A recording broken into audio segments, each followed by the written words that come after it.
The Honourable Dr. Peter Phelps. Thank you, Madam Deputy President. It's time to inject some reality into this debate, not lachrymose field opinions from the socialist element on the other side of the House. And with apologies to Dusty Springfield, all the wishing and hoping and praying won't replace the objective realities that face the Australian steel industry. This legislation is a piece of narcissistic nativism on the part of the Greens, a bill more suited to a white Australia of 1916 than a globalised Australia of 2016. We are no longer shielded behind the skirts of Mother England with the corporatist-friendly environment of imperial trade preference. I start from a basic principle. Instead of persisting with corporate welfare that always fails, government should focus on things that we can do to boost the performance of industries. We must ask ourselves, does Australian steel manufacturing have the economies of scale to compete internationally? There are 3 individual mills in India which produce more than the entire Australian steel industry. There is a single steel mill in South Korea that produces 3 times as much as the entire steel industry combined. Part of the problem is how much it costs to manufacture steel in Australia. Of course, labour is the largest cost. A recent article on the steel industry noted that the UK had labour costs of around $200 per tonne of steel, whereas in India it was only $20 and in China about $10 per tonne. I suspect that the Australian per tonne labour costs are closer to the UK than to India. And note the Australian government's submission in February 2016 to the Senate Steel Inquiry, quote, "The direct labour costs are significantly higher for both the Australian BOF and EAF plants, while overhead costs are significantly higher for the Australian BOF plant relative to the respective weighted world average costs." The problem stems not only from high labour costs, but also from uncompetitive business costs, especially energy costs, which are almost certain to go up under the current proliferation of loopy schemes to fight non-existent anthropogenic global warming. And if you don't believe me, just have a look at what happened to steel in renewable-friendly Britain. None of these problems can be solved with protectionism, either via tariffs or preferential buying arrangements. Nor do supposed spillover and multiplier benefits justify the cost of steel industry assistance. Protectionism only harms consumers. It doesn't make companies or industries any more efficient. Australia has tried to erect tariff barriers and protecting local industries in the past. Protection all round was one of the pillars of what journalist Paul Kelly dubbed the Australian settlement.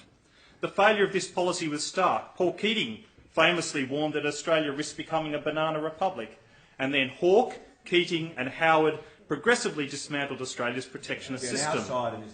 The profound economic reforms of the 1980s and 90s led to the uninterrupted decades of economic growth Australia now enjoys. Reducing protectionism enabled the free market to drive productivity reforms and increase living standards across Australia. A 2009 study by the Centre for International Economics found that reductions in protection boosted family incomes by nearly $4,000 per year. Instead of persisting with corporate welfare that fails workers, communities and companies, government should focus on things that can boost the performance of businesses, reducing crippling red and green tape, cutting Australia's uncompetitive company tax rates, improving flexibility in the workforce and upgrading infrastructure would all be better than trying to desperately hold off market forces with taxpayers' money. The problem, it must be conceded, is not just labour costs. Arian's failure was a product of management's bad decisions, especially the move towards vertical integration.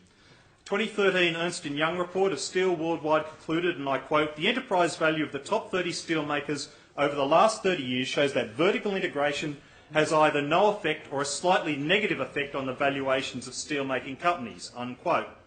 But now we are told we must pay for Arian's mess.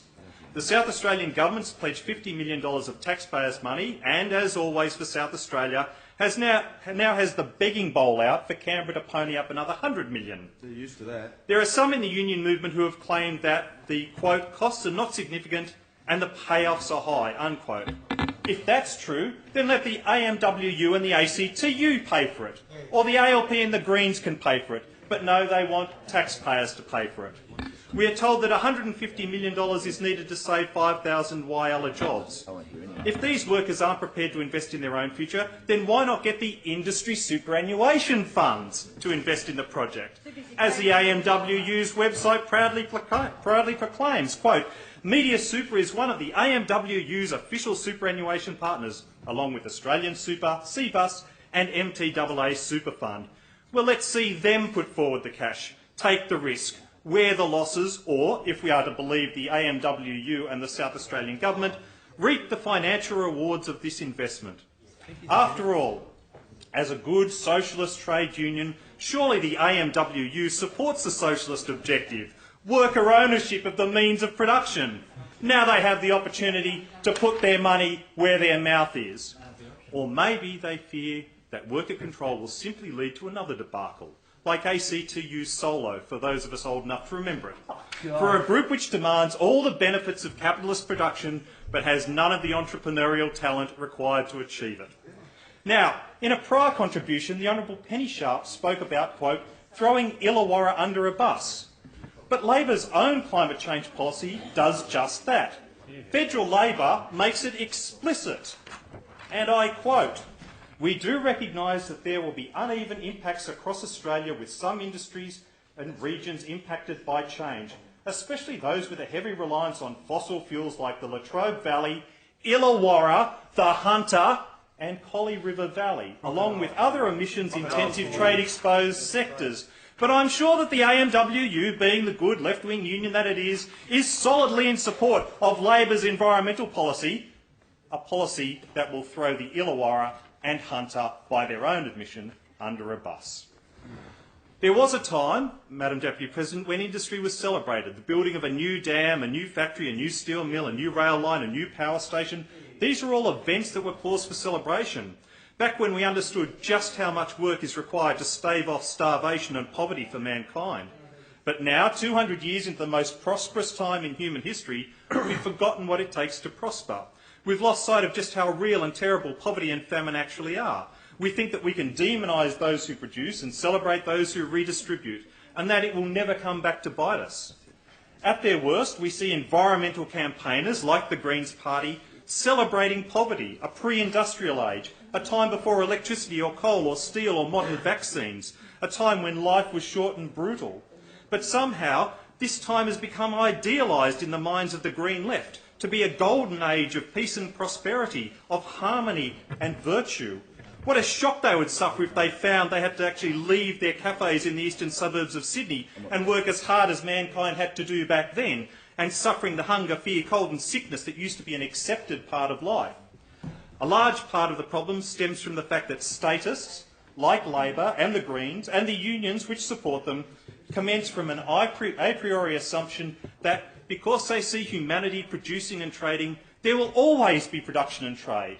They have accepted this fact as a given, requiring no further consideration. Instead, they have devoted themselves to dividing the spoils of that economic activity. But oh, how wrong they were. I'm sure that there are some Australians who assumed in the past that there would always be a domestic car industry, always a domestic white goods industry, always a domestic clothing, textiles and footwear industry, always a domestic radio, television and phonograph industry. But today they are all gone. Their unions demanded more and more, forgetting the iron law of economics, that no person can consume more value than they produce. These industries had corporatist industrialists running them, people who were too lazy to innovate, too comfortable to compete, too cowardly to fight unrealistic union demands. Instead, they, in turn, demanded government protection from foreign competitors and became complacent, stagnant and ultimately dead. Their professed hatred of slavery and serfdom, despite their professed hatred of slavery and serfdom, the statists in the Greens, in Labor and the unions think that they can take wealth with impunity because to them wealth is an anonymous, social, tribal product born of no mother but springing forth like Aphrodite from the sea. But all wealth is produced by somebody and belongs to somebody. And the special virtue of capitalism, which allowed it to outstrip its competitors, was freedom, which led to the creation, not the expropriation of wealth. It's morally obscene to regard wealth as an anonymous, collaborative, collectivist product. and to talk casually about redistributing it. The only fair market is a free market, and the bigger the market is, the freer it will be. Globalisation is an unqualified good for everyone, and within every category of product offered on the free market, the prize goes to the one with the best value for money. But some say that the market is not free, that there is this thing that they call dumping. They say that foreign competitors are unfairly undercutting Australian producers. Let me address this directly, and in doing so, I again quote in this chamber none other than Crikey's own Bernard Keane, hardly a man of my general political worldview. And I quote, "The most insidious and damaging form of protection in Australia is anti-dumping measures. Imposing additional tariffs on goods deemed to have been imported below cost is so dumb an idea and so damaging to the economy that Australia should walk away from it entirely. There's no policy basis for anti-dumping measures. They're even less efficient than traditional protectionism. The use of them is increasing and the current system harms Australia. The traditional rationales for anti-dumping measures are predatory pricing and fairness. But the predatory argument is absurd. In a globalised trading system, it's ridiculous to suggest that another country's industry could impose higher prices subsequent to having forced an Australian industry to shut down via price competition. That leaves the argument that it's simply unfair to Australian businesses. But unfair to whom? Consumers and other industries that use dumped goods as inputs benefit from dumping, and the fairness argument applies as much to non-dumped imports as dumped products. If another country is dumb enough to subsidise the price of its exports so that Australian consumers and businesses pay less for them, that's a benefit for Australia and certainly not a basis for Australia to punish itself by making them more expensive. And in any event, most of the countries targeted by our anti-dumping protections are poorer than Australia.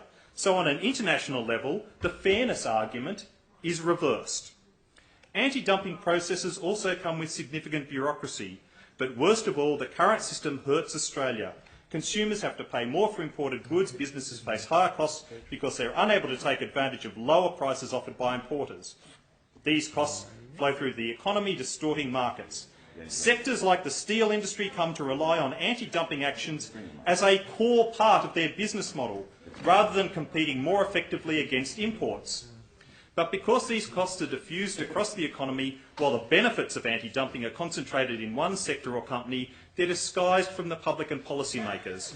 In the end, it will be a question of getting it into the heads of politicians that anti-dumping costs Australia far more than dumping does." Unquote. But people say, oh, the foreign steel is inferior and ours is much better. Well, inferior for what? Better for whom? Why not let the market decide? Longevity. I note that the Greens in this place have long been critical of gold plating in the electricity transmission sector, of over-capitalised construction.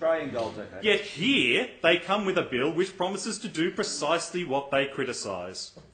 If a project needs a steel beam which lasts for 50 years, why should they be compelled to buy more expensive beams which last for longer? Even now, we're hearing murmurs that some sort of new mandatory standards for steel enforced by government decree will be introduced. Of course, like all such measures, they will be couched in the weasel words of public safety or public good, which is precisely the sort of fabricated indirect protectionism for which over many decades in relation to rice and to beef, we have rightly railed against Japan. Within every category of goods and services offered on the free market, it's the seller of the best product for the best relative price who wins the greatest financial rewards in that field. Not immediately, not automatically, or by government fiat, but by the virtue, and I use that term in the full recognition of its meaning, the virtue of the free market, which teaches buyers and sellers to look for the objective best and penalise those that act on irrational considerations. The free market demands the best, not the worst a person can produce. It demands the artful, not the slovenly. It demands the innovative, not the stagnant. And in this regard, I condemn not merely this nonsensical bill and the rapacious unions it's meant to flatter as part of a turf control war between the Greens and the left of the Labor Party over the heart, soul and, more importantly, the finances of the AMWU, but also the leadership of BlueScope, a group which took the company from $50 per share in April 2007 to $5 per share. I say this to them: your one job is this, to make money. There is no other moral duty of a company. It exists to make money. I had a look at something called Our Bond on the BlueScope website, a 183-word flaccid recitation of managerial speak, social licensing and touchy-feely do-goodedness. But let me remind BlueScope's directors, your one job is to make money. It is not, also according to the BlueScope website, to work with NGOs in Malaysia, to fund a suicide hotline, to provide free housing in Indonesia, to have an Eat More Fruit Days at work, to partner with the AIS on athlete mentoring, to fund Indigenous scholarships, to host a health fair in Malaysia, or to promote, and I quote, a new global certification scheme that will extend beyond environmental criteria to take into account ethical and community considerations, as well as reporting, product design and biodiversity, unquote, for steel production.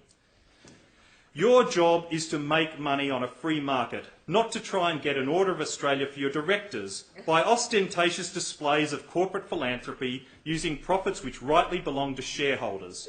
So let me redraft your bond for you. Our goal is to make money. That's it. And if that means taking a hard line over union wage claims, so be it.